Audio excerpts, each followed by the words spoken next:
तो कैसे हैं आप।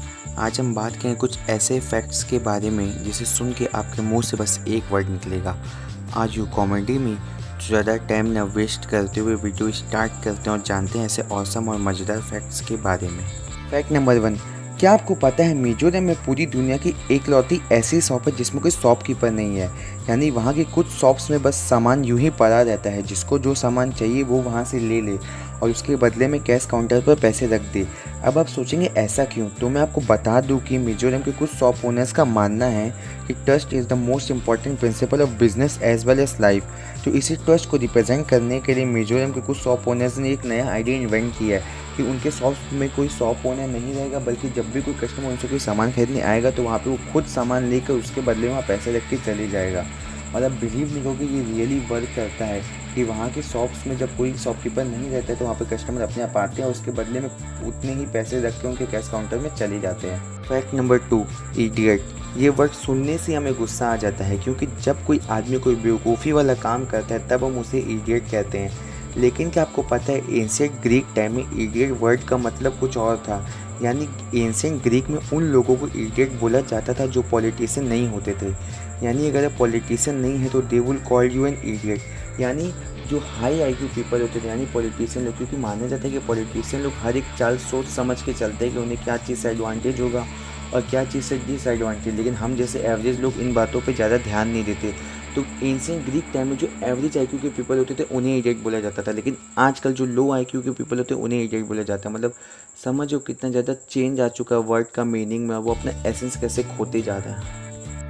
फैक्ट नंबर 3, जब आपके सामने कोई आवाज़ करके खाना खाता है या फिर ज़ोर से सांस लेता है तो क्या उसकी आवाज़ आपको इरिटेटिंग लगती है या उसे सुन के आपको गुस्सा आता है? तो मैं आपको बता दूं कि मेडिकल साइंस में इसे एक ब्रेन डिसऑर्डर और फोबिया कहते हैं, जिसका नाम मिसोफोनिया है।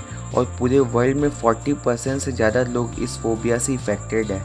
मतलब मुझे लगता है ये फ़ोबिया मुझे भी, क्योंकि जब भी मेरे सामने कोई ज़ोर से आवाज़ करके खाना खाता है या सांस लेता है तो मुझे भी उसकी आवाज़ से बहुत ज़्यादा इरिटेशन होती है। लेकिन अब आप ये मत सोचिए कि कोई ब्रेन डिसऑर्डर या फोबिया तो मैं, या ये कोई मेंटल हेल्थ इशू है, तो ये नॉर्मल है, ये सबको होता है।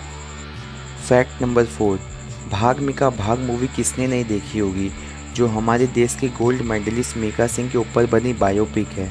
लेकिन क्या आपको पता है मिल्खा सिंह ने अपनी लाइफ की बायोपिक के कॉपीराइट डायरेक्टर राकेश ओम प्रकाश मेहरा को कितने में बेचे होंगे? तो मैं आपको बता दूं कि मिल्खा सिंह ने अपने लाइफ के बायोपिक के कॉपीराइट को डायरेक्टर को केवल ₹1 में बेचा था। अगर वो चाहते तो इस कॉपीराइट को वो लाखों करोड़ों में बेच सकते थे, लेकिन नहीं, उन्होंने इस बायोपिक को केवल ₹1 में इसलिए बेचा क्योंकि वो चाहते थे कि इस बायोपिक को देखकर ज़्यादा से ज़्यादा यूथ स्पोर्ट्स की तरफ मोटिवेट और इंस्पायर हो। इसलिए उन्होंने पैसे को नहीं बल्कि अपने इंडिया की यूथ को ज़्यादा इंपॉर्टेंस दिया। फैक्ट नंबर 5, क्या आपको पता है बॉब मार्ले जो एक बहुत फेमस सिंगर और म्यूजिशियन थे, जिन्होंने पूरी म्यूज़िक इंडस्ट्री को एक नई पहचान दी थी और उन्होंने बहुत कम समय में ही बहुत ज़्यादा पैसा, नाम और शोहरत भी कमा लिया था। लेकिन बदकिस्मती से उनकी बस 36 साल की उम्र में ही मौत हो गई थी। लेकिन मरने से कुछ पल पहले उन्होंने अपने बेटे जिगी को अपने पास बुलाया और कहा कि मैंने जो ज़िंदगी भर सीखा है उसे मैं बस तुम्हें कुछ लाइन में बताना चाहूँगा। और उन्होंने अपने बेटे जिगी के कान में कहा, मनी कांट बाय हैप्पीनेस। मतलब आप सोचिए कि बॉब मार्ली, जिसके पास पैसे, शोहरत, नाम की कोई कमी नहीं थी, उसने मरते मरते बस ये कहा कि मनी कांट बाय हैप्पीनेस। ये फैक्ट सुन के सच में लगता है कि ज़िंदगी में बस पैसों के पीछे भागने से कुछ नहीं होगा, कुछ पल अपनों के साथ भी बिता लेने चाहिए। Number 6, Niagara false. इसका नाम किसने नहीं सुना होगा। ये दुनिया का सबसे बड़ा वाटरफॉल है। लेकिन क्या आपको पता है एक बार 1932 में अमेरिका में इतनी ठंड पड़ी थी जिससे पूरा वाटरफॉल बिल्कुल फ्रीज़ हो गया था। मतलब आप सोच सकते हैं कि वो नज़ारा कैसा लग रहा होगा जब दुनिया का सबसे बड़ा वाटरफॉल बिल्कुल पूरी तरीके से फ्रीज़ हो गया होगा। और सबसे चौंकाने वाली बात यह है कि नायग्रा फॉल की डिस्कवरी 1678 में हुई थी और अभी चल रहा 2020, तो यानी 342 ईयर्स के गैप में खाली एक बार ऐसा हुआ कि जब पूरा का पूरा नायग्रा फॉल पूरी तरीके से जम गया था। और ये मूवमेंट बहुत ज़्यादा ही रियल और ख़ास है और मुझे नहीं लगता कि ऐसा फ्यूचर में कभी और आगे होने वाला है कि पूरा का पूरा नायग्रा फॉल वापस से जम जाए जैसा वो 1932 में जमा था।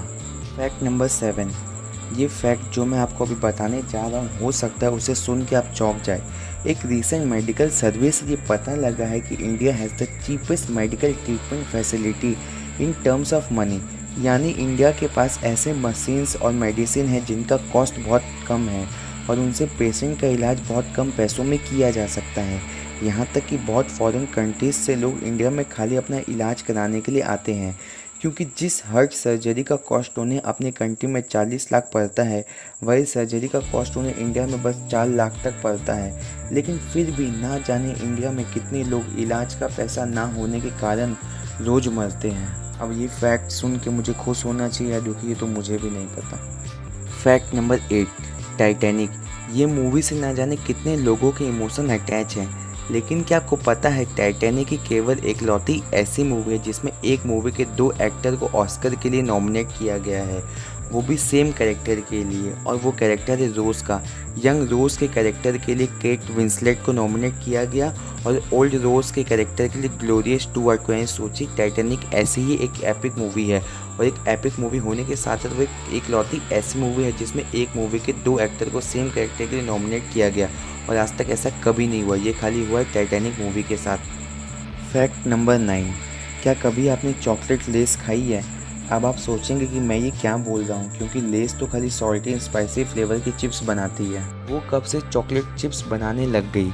तो लेस ने यूएसए में एक लिमिटेड एडिशन फ्लेवर लॉन्च किया था, जिसमें वो चिप्स को मिल्की चॉकलेट में कवर करते हैं, जिनसे उनके चिप्स में एक स्वीट एंड सॉल्टी सा टेस्ट आ जाए विद सम क्रंचीनेस। पहले तो मुझे भी ये न्यूज़ फेक लगी थी, इसलिए इसे क्रॉस चेक करने के लिए मैंने खुद इसे अमेजोन पे सर्च किया, जिसके स्क्रीनशॉट आप अभी अपने स्क्रीन पर देख सकते हैं। वैसे तो अभी आउट ऑफ स्टॉक दिखा रहा है, लेकिन मैं आप लोग से जानना चाहूँगा कि अगर ये स्टॉक में आता है तो क्या आप इसे ऑर्डर करके ट्राई करेंगे? मुझे नीचे कमेंट सेक्शन में ज़रूर बताएं।